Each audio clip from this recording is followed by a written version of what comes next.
D'abord, il y a les propos qui sont tenus, qui sont largement relatés par les médias en France, tels que les propos qui ont été tenus par le président du MEDEF à l'encontre des syndicalistes que nous sommes, où on s'est vu quand même traiter de terroristes dans un moment où la question du terrorisme est quand même une question épineuse. Donc on a été comparé à des terroristes.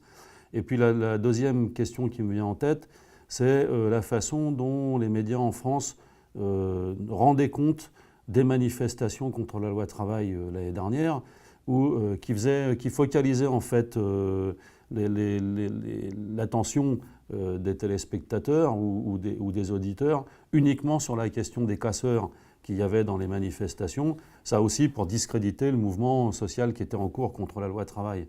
Et à chaque fois, à chaque manifestation, on ne parlait pas des revendications des salariés qui étaient dans la rue, qui contestaient cette loi travail, mais qui avaient fait des propositions aussi.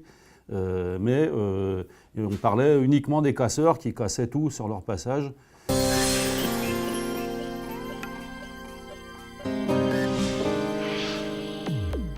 Le capital a bien compris quel rôle peuvent jouer les médias dans la bataille idéologique qui est en cours et qui fait rage aujourd'hui. La lutte des classes étant toujours une réalité. Ils ont pris possession des médias parce qu'à travers les médias, ils ont compris qu'ils pouvaient non pas informer, mais faire de la propagande en leur faveur, faire véhiculer des thèses qui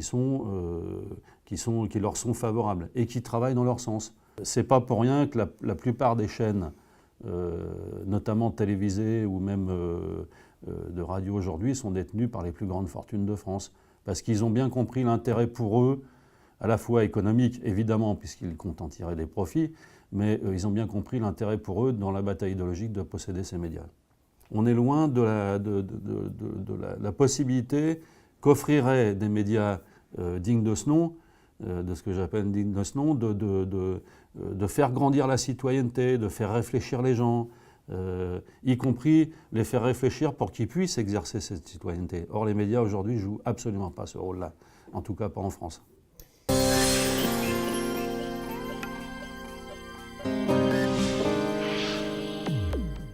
Une mesure, à mon avis, assez salutaire, ça serait d'empêcher les plus grandes fortunes de posséder les grands médias. Ça serait déjà... c'est un peu un préalable, on va dire. Bon.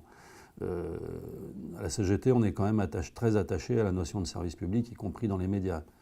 Ça ne garantit pas tout, mais le fait que les grands médias soient interdits, par exemple, en termes de possession par les plus grandes fortunes, ça serait déjà une première base qui permettrait d'avoir des médias qui travaillent la citoyenneté. Voilà. La deuxième, c'est un contrôle démocratique sur les médias. Alors, un contrôle parlementaire, parce qu'il doit exister, même si aujourd'hui l'Assemblée est largement favorable au président de la République, mais un contrôle parlementaire avec un contrôle des parlementaires et un contrôle citoyen. C'est-à-dire qu'il faudrait donner, par exemple, dans les conseils d'administration des grands médias, la possibilité aux citoyens d'intervenir sur les stratégies à la fois économiques, mais sur les stratégies en matière d'information. Ah mais les médias indépendants, on va le dire comme ça, indépendants économiquement, ont un grand rôle à jouer parce que d'abord faire connaître une parole un peu différente. Les médias jouent leur partition pour fermer la porte à toute alternative au système économique et social dans lequel nos pays vivent. Bah, si on vit la même chose, je crois qu'il faut qu'on fasse une grande chaîne de solidarité entre nos différents pays, pays occidentaux, pays du Nord, et puis pays d'Amérique latine, où ce qu'on en sait, nous, effectivement, c'est que c'est d'une grande violence.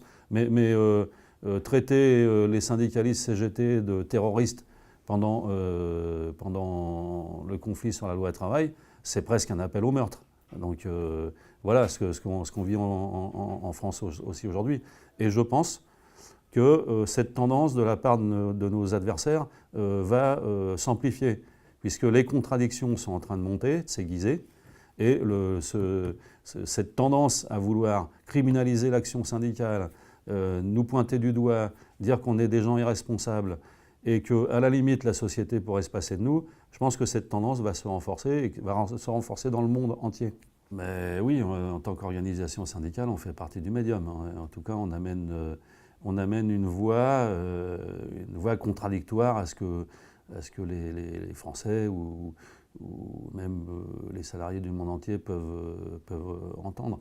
Les gens sont quand même confrontés de plus en plus à des difficultés sociales, des difficultés économiques, et les médias n'ont pas de prise là-dessus. Ils ne nous connaissent pas. En réalité, ils ne nous connaissent pas. Ils arrivent souvent avec un a priori, ils repartent avec leur a priori. Donc voilà, ils sont malheureusement, la plupart, beaucoup de journalistes, je ne dirais pas tous, mais beaucoup de journalistes sont formatés du point de vue idéologique, et ils arrivent avec leurs idées, repartent avec leurs idées. Alors dans les manifestations, ça m'arrive souvent, il y a souvent des élèves de journalisme qui viennent m'interroger dans les manifestations. Bon, il n'y a pas que, mais souvent, une fois sur deux, c'est des élèves journalistes. Et effectivement, ils arrivent. Alors, ce qui est remarquable, c'est qu'ils arrivent, ils interviewent moi ou des camarades de la CGT, et ils arrivent avec leur a priori, et ils cherchent dans notre discours ce qui va pouvoir alimenter leur a priori et non pas les propos qui sont tenus. Donc ça, c'est quand même, là, c'est une déformation, y compris professionnelle. C'est une déformation professionnelle, mais qui a été, on peut dire, inculquée, qui a pénétré les têtes, mais qui a été mise dans les têtes.